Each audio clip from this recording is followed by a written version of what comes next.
Si nos amamos los unos a los otros, Dios permanece en nosotros y su amor ha llegado en nosotros a su plenitud. Oh, aleluya. Oh, aleluya. Oh,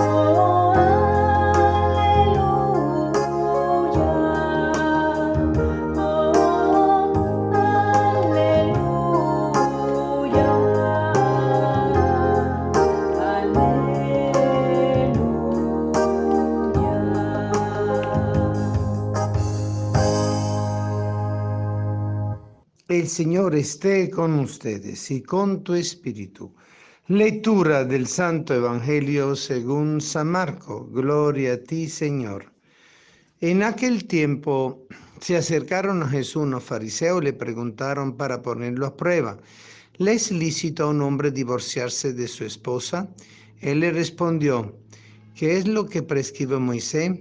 Ellos contestaron: Moisés no permitió el divorcio mediante la entrega de un acta de divorcio a la esposa. Jesús le dijo: Moisés prescribió esto debido a la dureza del corazón de ustedes, pero desde el principio al crearlo Dios los hizo hombres y mujeres.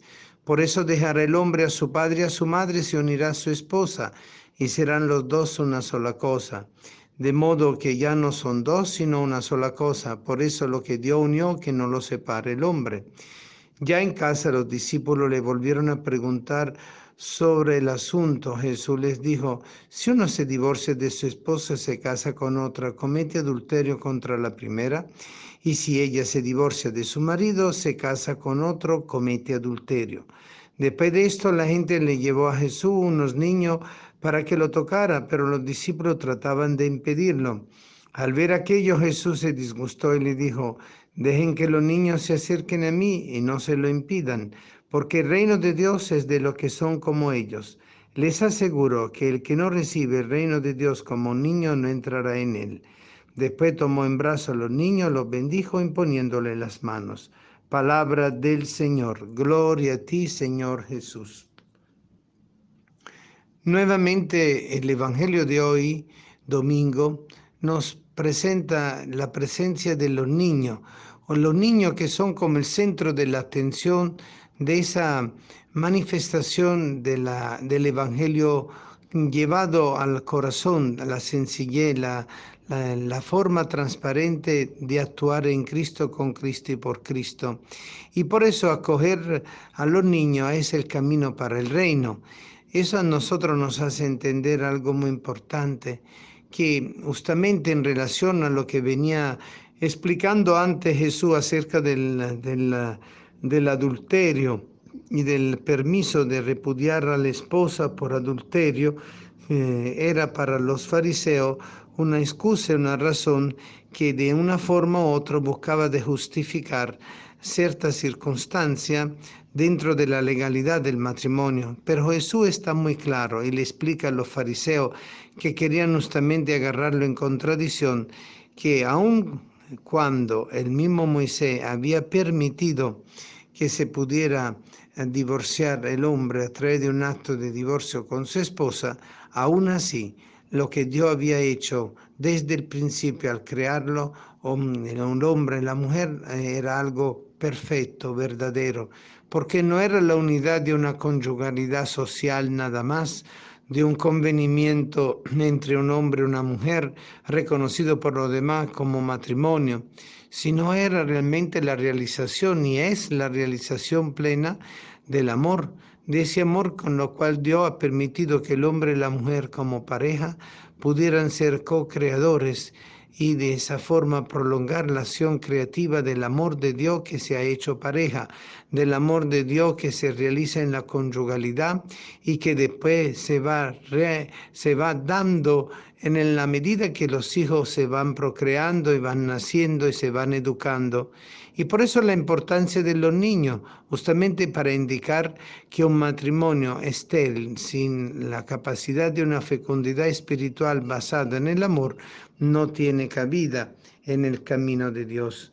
Y por esa razón Jesús invita a los fariseos a ir más allá del sentido de la ley del divorcio que Moisés mismo había instituido por dureza del corazón, y lo invita a entregarse a esa originalidad de la creación, macho y hembra lo creó, por lo cual se dejarían los familiares y los padres para poder crear un nuevo núcleo de amor. Ilumina mucho justamente la aclamación antes del Evangelio de la primera carta de Juan. Si nos amamos los unos a los otros, Dios permanece en nosotros y su amor ha llegado en nosotros y a su plenitud. El matrimonio implica una permanencia, una perseverancia, un crecimiento, una maduración en el amor, una reciprocidad. Y por eso es algo inalterable una vez que se ha constituido y se ha sacramentalizado. Y eso no es solo un acto de legalidad, sino es un acto profundo de compromiso en el amor que el Señor ha querido que se determinara desde la creación, como nos dice también la primera lectura del libro del Génesis. Serán los dos una sola cosa, y no en el sentido eminentemente o exclusivamente corporal, sino esa conyugalidad del espíritu del alma que acompaña la corporalidad, pero que se fundamenta justamente en el amor. Y por eso el salmo de hoy, el número 127, repite: dichoso el que teme al Señor, porque dichoso el que teme al Señor, porque comerá del fruto de su trabajo, y su mujer será como una vid fecunda en medio de su casa, y sus hijos como renuevo de olivo. Es la bendición plena del amor de Dios. Un amor que en la carta a los hebreos nos indica la plena santificación. Estamos santificándonos unos con otros, porque Dios está en medio de nosotros, Dios nos acompaña y Dios se realiza a sí mismo dentro del amor de la conyugalidad. Y por eso la perseverancia, la fidelidad es parte de la misma fecundidad en el amor que permite esa entrega absoluta y servicio absoluto, mutuo y recíproco que se realiza en el sacramento, de la misma forma como nos recuerda Pablo en la carta a los Efesios, de la unión entre Cristo esposo y la iglesia esposa.